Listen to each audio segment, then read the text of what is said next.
Is your Yale lock's tamper alarm constantly going off?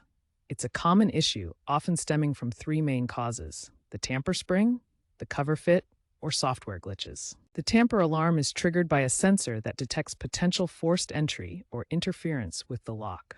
The alarm is typically around 85 to 95 dB and battery powered. First, examine the tamper spring, a small coiled spring inside the lock. Ensure it's properly aligned and not corroded or worn out.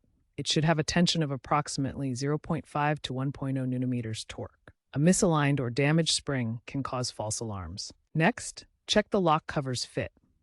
The cover needs to align perfectly with the base plate to maintain a closed electrical circuit. Misalignment, often due to dirt or warping, can simulate tampering. Clean the contacts and inspect the cover for any damage. Software glitches can also trigger alarms. By October 2025, Yale has tried to address these issues through firmware updates and hardware refinements. If physical components appear fine, try a factory reset to clear software glitches.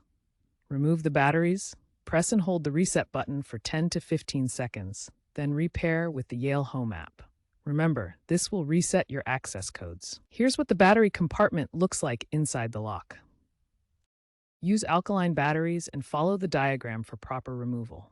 Then download the Yale Home app on iOS or Android to complete the pairing process. Recent firmware updates like version 1.3.2 from May 2024 provide auto-calibration for tamper springs and improved app notifications for cover misalignment.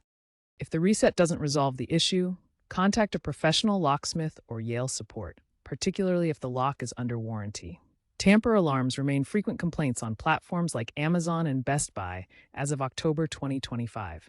Visit support.yalehome.com or Reddit's r/Yale locks for more help.